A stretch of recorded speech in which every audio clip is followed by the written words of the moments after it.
আমার আল্লাহ জানিয়ে দেয় ইয়া আমার কালিমুল্লাহ ইয়া আমার নবী মুসা ওই বান্দাটা যখন রাস্তা দিয়ে হেঁটে হেঁটে যাচ্ছিল তার ছেলেখানা বলতে লাগে আব্বা জান দুনিয়া বড় না প্রথম আসমান বড় বাপ খানা জবাব দেয় বাবা ছেলে দুনিয়া থেকে প্রথম আসমান বড় ছেলে আবারও বলে ও জনমদাতা বাপ প্রথম আসমান বড় না দ্বিতীয় আসমান বড় দ্বিতীয় আসমান বড় না তৃতীয় আসমান বড় এরকম ভাবে সাত তবক আসমান বড় ছেলে আবারও বলে আব্বা জান সাত তবক আসমানের থেকে কি বড় বাপ খানা জবাব দেয় বাবা ছেলে সাত তবক আসমানের থেকে আমি তোর আব্বা আমার গুনাহ খানা বড় ছেলে আবারও বলে ও জনমদাতা বাপ আপনার গুনাহ থেকে কি বড় বাপ খানা জবাব দেয় বাবা ছেলে আমার গুনাহ থেকে আমার আল্লাহ পাকের দয়া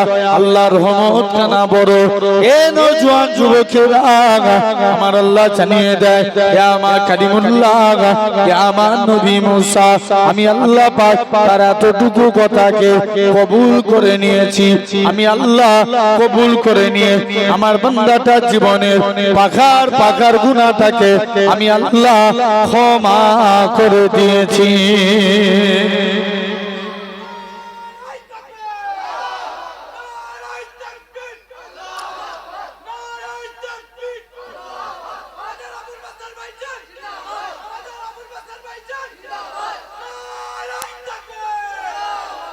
তাহলে ভাবো তাহলে খুব ভালো তারে বুঝবেন ওয়াজ হলো বুঝার জিনিস ঠিক না এখন আসেন মন দিয়ে শুনুন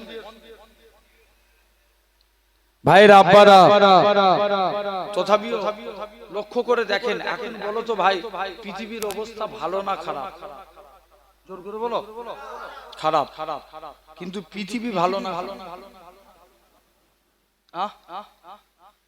কথা নাই মুখ দিয়ে পৃথিবী ভালো পৃথিবীর অবস্থা খারাপ খবর নিয়ে দেখো ১৫০০ বছর আগে এই পৃথিবীতে স্বয়ং রাসূলুল্লাহ এসেছিল জোরে বলো ৪ খলিফায়ে রাশিদিন এসেছিল ৬ ইমাম এসেছিল ৪ মাযহাবের ইমাম এসেছিল আল্লাহর ওলি জুনাইদ বাগদাদি আল্লামা হাজার আসকালানি আব্দুল কাদের জিলানী খাজা গরিবে নওয়াজ মাইনুদ্দিন চিশতি মুজাদ্দিদ আল-ফেসানি মুজাদ্দিদুজ জামান দাদা হুজুর কেবলার ৫ কলিজার টুকরা বসিরাটে আল্লামা হুজুর পিন্নগর জমিনে আমার নানাজি হুজুর যত আল্লাহর ওলিরা দেখেন সব এই পৃথিবীর মধ্যে ভালো না খারাপ পৃথিবী ভালো পৃথিবীর অবস্থা খারাপ এই তো কদিন আগে এসআইআর নিয়ে পেরেশানি করছে না এখন জোরে বলো না ভাই মাথায় রাখবে কিছুদিন আগে একটা ঘোষণা হয়েছিল যে পশ্চিম বাংলা থেকে ১ কোটি মুসলমানের নাম বাদ দিয়ে দেওয়া হবে তাই ডাইরেক্ট যদি নাম বাদ দিয়ে দেওয়া হয় তাহলে দিকে দিকে একটা আন্দোলন বিক্ষোভ চালু হবে তাই পরিকল্পিত প্ল্যান মাফিক স্তবকার পর স্তবকা কাজ করে এগিয়ে যাচ্ছে ফার্স্ট এসআইআর চালু হলো নেক্সট হিয়ারিং হলো এখন বলো তোমার নাম কি সামিজ মন্ডল এখন যিনি কাগজে লিখছেন ওনাকে জিজ্ঞেস করছে তোমার নাম কি সামিজ মন্ডল কাগজে লিখছে সামিজ মোল্লা ভালো করে বুঝো ১০ টাকা ঋণান না তার যে লিখছে তার হিয়ারিং হলো হিয়ারিং এর পর এখন কিছুদিন আগে আন্ডার এডুকেশন চালু হয়েছিল মানে বিচারাধীন বাংলায় যেটাকে বলা হয় বিচার করলে বাপ ভারতীয় কিন্তু ছেলে বিচারাধীনের মধ্যে পড়ে আছে এখন আবার দেখো ডাইরেক্ট নাম ডিলেক্টেড হয়ে যাচ্ছে জোরে বলো হচ্ছে না বারে বারে যদি কাগজ ফেরত করে জানবেন আগলামো করলে মার ছাড়া কোনো রাস্তা না ঠিক না ভুল বলছি জোরে বলো ভাইরা, আব্বারা, তরুণেরা, তথাপিও লক্ষ্য করে দেখেন, এই এসআইআরকে আমরা ভয় করার কোনো কারণ নাই। ভয় খাবো তো আল্লাহকে, কারণ আবু জেল কুয়া খুলেছিল নবীর জন্য, সেই কুয়ায় পড়েছিল আবু জেল নিজে। মাথায় রাখবেন, যারা এই জাতকে মিটাতে যাবে, এই জাত যেদিন এক হয়ে যাবে, সেদিন ইসলামের বিজয় চালু হয়ে যাবে। জোরে বলো।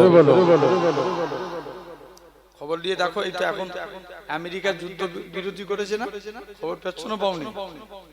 আমেরিকা সুপার পাওয়ার দাদাগিরি ছুটিয়ে দিয়েছে। কে? ইরান। ভাই, ইরানের সঙ্গে আমাদের আকীদাগত মতানৈক্য, কিন্তু ইসলামের দুশমন ইসরায়েল আর আমেরিকাকে নাস্তেনাবুদ করে দিয়েছে। জেনে রেখে দেন। তথাপিও আমার ভাইরা, আব্বারা, তরুণেরা, তাহলে মাথায় রাখবেন, এসআইআর দিয়ে ভয় খাওয়ার কোনো কারণ। নবীর একজন সাহাবী ছিলেন হযরতে, দেখেন এখন আসেন, তার আগে বলুন তো ভাই, ইসলামের সর্বপ্রথম নেতাকে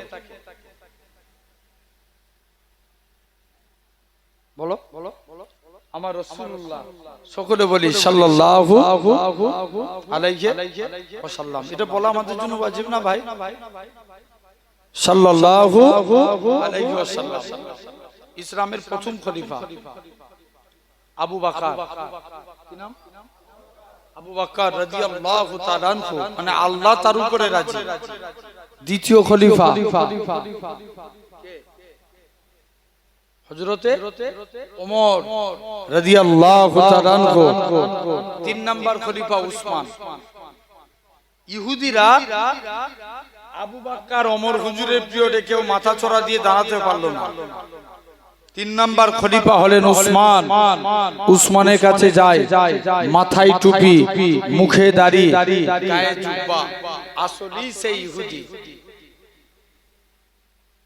এই আব্দুল্লাহ বিন সাবা 6টা দেশ ভ্রমণ করেছিল। প্রথমে ইয়ামান থেকে আসলো মদিনায়, মদিনা থেকে বাসরা, বাসরা থেকে শাম, শাম থেকে কুফা, কুফা থেকে মিশর। উসমানের বিরুদ্ধচারণ করতে লাগলো। উসমানের হাতে হাত দিয়ে মুসলমান হয়ে বলছে, আমাকে মদিনার গভর্নর দাও। উসমান বলছে, আমি তোমাকে যোগ্য মনে করিনি। কিতাবে এসেছে, সব সাহাবারা সামনের দিকে গাদ দিয়ে দাঁড়িয়ে আছে, উসমান হুজুর বাড়িতে বসে বসে কুরআন তেলাওয়াত করছেন, পিছন দিক দিয়ে জিয়াল উসমান হুজুরকে আঘাত করে গর্দান শহীদ হয়ে যায়। রক্তটা কুরআন শরীফ সূরা বাকারায় যে উসমান তখন সূরা বাকারা পড়ছিলেন। জেনে রেখে দেন। তাহলে এখন বলো, প্রশ্ন এই জায়গায়, বলো তো, ভাত সারার মানার টুপি মাথায় দিলেই কি মুসলমান? জোরে বলো না, কথা বলেন না। টুপি মাথায় দিলেই মুসলমান না? খবর নিয়ে দেখো, আমার সমাজে অনেক নেতা বেরোয়, দেখবেন অন্য ধর্মের মানুষ টুপি মাথায় দিয়ে ইফতার করে, আছে না নাই? জোরে বলো। আছে। তাহলে টুপি মাথায় দিয়ে মুসলমান। এখন তো এই ভোটের মরশুম চলছে না, এই বছরে তো সব নয়া ট্রেন্ডিং চলছে। কে প্রার্থীরা দেখবেন যে, আমি ভিডিও দেখছিলাম যে ফর কাটছে, কে ফুটে দিয়ে দিচ্ছে, কে রান্না করছে। দুদিন বাদ দেখবে মসজিদে এসে নামাজ পড়বে, নামাজি ভাইরা আমাকে একটু দেখবে গই বসে। মাথায় রাখবে, তাহলে টুপি মাথায় দিলে মুসলমান না, ছেড়ে দাও। যদি ভাবো দাড়ি রাখলে মুসলমান, ইন্ডিয়া টিমে 11টা প্লেয়ার খেলে, এখন আইপিএল চলছে না, এই 11টা প্লেয়ারের মধ্যে দেখবেন 8 জন 9 জন দাড়ি রাখে। মুসলমান দাড়ি রাখলেই কি মুসলমান? না, ছেড়ে দাও। যদি ভাবো কোরআন পড়লে মুসলমান, কোরআন বাংলায় ব্যাখ্যা করেছিল গিরিশ চন্দ্র বাবু, মুসলমান না, ছেড়ে দাও। যদি ভাবো নামাজ পড়লে মুসলমান, নামাজ পড়েছিল রবীন্দ্রনাথ ঠাকুর, মুসলমান না, তাহলে মুসলমান হতে গেলে